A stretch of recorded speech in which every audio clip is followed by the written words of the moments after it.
Une jeune femme, Lisa, se déplace péniblement dans la rue avec sa jambe blessée lorsqu'une luxueuse limousine s'arrête silencieusement à côté d'elle. À l'intérieur, un milliardaire lui propose un marché surprenant, si elle parvient en un mois à convaincre son fils, qui projette de devenir moine, de redescendre de la montagne pour prendre en charge l'entreprise familiale, elle recevra une généreuse récompense de 10 milliards de dollars. Face à cette richesse irrésistible, Lisa accepte presque sans hésitation cette proposition alléchante. Le milliardaire emmène rapidement Lisa à la montagne, prêt à la présenter à son fils. Cependant, lorsque Lisa rencontre Case pour la première fois, elle réalise immédiatement l'ampleur de la tâche. Ce jeune homme fait ses derniers préparatifs pour entrer dans les ordres. Alors que Lisa commence à hésiter intérieurement, le milliardaire augmente la récompense à 20 milliards de dollars, un chiffre qui finit par briser ses hésitations. Après mûre réflexion, Lisa décide de relever le défi. En cherchant des tactiques sur internet, elle découvre par hasard une méthode prétendant pouvoir conquérir n'importe quel homme. Suivant le guide, Lisa se prépare d'abord soigneusement, avec l'intention de stimuler la production de phényléthylamine chez son interlocuteur par une stimulation visuelle. Elle s'approche rapidement de Case, exhibant délibérément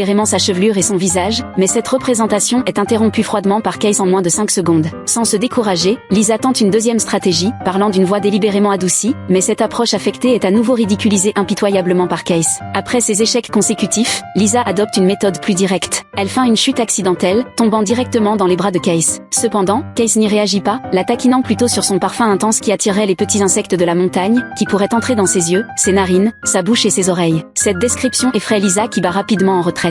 Voyant Case concentré sur le désherbage, Lisa s'approche avec des outils pour l'aider, mais le blesse accidentellement. Elle saisit adroitement cette opportunité, créant délibérément un contact physique pour susciter une réaction émotionnelle chez Case. Cependant, contre toute attente, Lisa découvre qu'elle développe elle-même des sentiments subtils pour cet homme distant. Lorsque Case indique qu'il veut rentrer, Lisa propose rapidement de l'accompagner, espérant accélérer sa mission. Case refuse son offre, préférant marcher plutôt que de monter dans la voiture de Lisa. Agacée, Lisa part seule en voiture, mais tombe en panne en chemin, la forçant à attendre les secours dans cet endroit isolé. À ce moment, Lisa aperçoit une silhouette s'approcher dans le rétroviseur et, instinctivement, saisit son sac à dos pour se défendre, frappant accidentellement Case qui venait l'aider, ajoutant une nouvelle blessure à son front. Case tente de réparer la voiture mais découvre que la portière ne peut s'ouvrir que de l'extérieur. Lisa doit se rapprocher de Case pour atteindre la portière, une posture intime qui crée un malentendu. Bien que Case l'avertisse de se modérer, Lisa, déterminée à accomplir sa mission, n'hésite pas à exhiber ses longues jambes pour attirer l'attention de Case. De façon inattendue, Case prend sa main et la place sur sa poitrine, lui faisant sentir son cœur aussi dur que le fer. Lisa est surprise par la maîtrise extraordinaire de Case, un défi qui ne fait qu'augmenter sa détermination à accomplir sa mission.